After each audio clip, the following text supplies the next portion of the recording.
নমস্কার বন্ধুরা, আমি আজকে আবারও চলে এসেছি একটি রেসিপি ভিডিও নিয়ে। নিরামিষ পদ্ধতিতে ঝিঙে আর কচু দিয়ে মুগ ডালের ঘন্ট। দেখুন, ঝিঙেগুলো আমি লম্বা লম্বা করে কেটে নিয়েছি, কচুগুলিও লম্বা লম্বা করে কেটে নিয়েছি। আর এখানে ডাল নিয়েছি 1.5 কাপের মতো। আমি একটু বেশি ডাল নিয়েছি। ডালটা ধুয়ে ভালোভাবে তারপর আমি জল ঝরিয়ে বাটিতে রেখেছি। আর এখানে কিন্তু জল নেই এক ফোঁটাও। গ্যাস ওভেনে একটি কড়াই বসিয়ে দিয়েছি, আর এখানে পরিমাণ মতো সর্ষের তেল দিয়ে দিলাম। তেলটা যখন খুব গরম হয়ে আসবে তখন আমি এর মধ্যে ফোড়ন দেব। 5 ফোড়ন, শুকনো লঙ্কা আর তেজপাতা, এগুলো আমি ফোড়ন দেব। এখানে দেখুন, আমি 4টে শুকনো লঙ্কা ফোড়নে দিয়েছি, আর 2টো তেজপাতা, আর একটু বেশি পরিমাণে নিয়েছি 5 ফোড়ন। আমি যখন ডাল কিংবা খিচুড়ি করি 5 ফোড়নের পরিমাণটা একটু বেশি দিই। আর এখন এই যে আগে থেকে কেটে রাখা ঝিঙে আর কচু আমি এই ফোড়নের সাথে ভেজে নেব।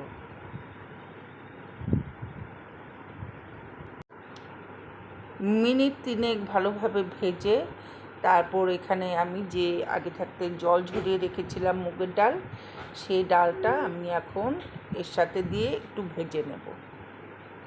ডালটা কিন্তু কাঁচা মুগের ডাল অবশ্যই নেবেন। আর কাঁচা মুগের ডাল রান্না করলে সেটা কোনো ক্ষতি হয় না। ভাজা মুগের ডালে অনেক সময় আমাদের অ্যাসিড হয়ে যায়। আপনারা যদি চান তাহলে ডালের পরিমাণটা একটু কম নিতে পারেন, আমি পরিমাণটা একটু বেশি নিয়েছি।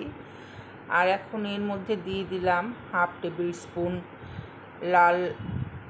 কাশ্মীর লাল লঙ্কার গুঁড়ো, আর পরিমাণ মতো নুন, আর 1/2 টিস্পুন হলুদ। এগুলো দিয়ে ভেজে নিচ্ছি। ডাল সবজি সম্পূর্ণটাই ভাজা হয়ে যাচ্ছে।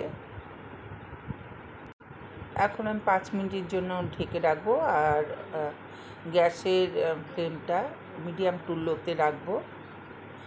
5 মিনিট পর আমি ঢাকনাটা তুলে নেব। আর আমি কিন্তু এর মধ্যে আগে কোনো রকম জল দিইনি। সবজি থেকে যে জলটা উঠেছিল সেই জল দিয়েই ডালটা সেদ্ধ হয়ে গেছে পুরোপুরি। এখন ভালোভাবে নাড়াচাড়া করে আমি ফাইনালি এখানে জল দিয়ে দেব। অবশ্যই জলটা আগে থাকতেই ফুটিয়ে রাখতে হবে, তাহলে সবজির যে টেস্টটা সেটা নষ্ট হয় না। আপনারা কিন্তু এভাবে খুব সহজ পদ্ধতিতে বানিয়ে নিতে পারেন। ডাল, পরোটা, ভাত সব কিছুর সাথেই খুব ভালো লাগে খেতে। পুরোপুরি সেদ্ধ হয়ে গেছে। এখন আমি এর মধ্যে আগে থাকতে যে ফুটিয়ে রেখেছিলাম জল, পরিমাণ মতো জল আমি এখানে দিয়ে দিচ্ছি। এটা কিন্তু একটু গা মাখা হবে, আর রুটি পরোটা দিয়ে খেতেও অসাধারণ লাগে। আর একটু জল আমি দিয়ে দেবো এখানে। তারপর এটা আমি ঢেকে ঠিক 2 থেকে 3 মিনিটের মতো রাখবো। তারপর ঢাকনা তুলে আমি নামিয়ে নেব এটা। আর এর মধ্যে অবশ্যই আমি আর একটা জিনিস দিচ্ছি, দেখুন। আর যদি আমার এই রেসিপিটা আপনাদের ভালো লেগে থাকে তাহলে অবশ্যই লাইক কমেন্ট করে আমাকে জানাবেন। আর যদি নতুন কোনো বন্ধু এই ভিডিওটি দেখে থাকেন তাহলে অবশ্যই সাবস্ক্রাইব করে অল নোটিফিকেশানটা অন করে দেবেন। তাহলে আমি যখন ভিডিও দেব আপনারা অবশ্যই সেই ভিডিও পেয়ে যাবেন। আর দেখুন, এর মধ্যে 4-5টা কাঁচা লঙ্কা আমি দিয়ে দিলাম। আমি চিড়ে দিইনি, কারণ বেশি ঝাল আমি খেতে পারি না। আর একটু 1 টিস্পুন চিনি দিয়ে দিলাম। মিষ্টিটা ব্যালেন্স আনবে। আর আমরা প্রত্যেকটা সবজিতে একটু মিষ্টি খাই, আর নিরামিষ সবজিতে মিষ্টি তো মাস্ট, দিলে ভীষণ ভালো লাগে, এটা দিতেই হয়। এই যে দেখুন, হয়ে গেছে আমার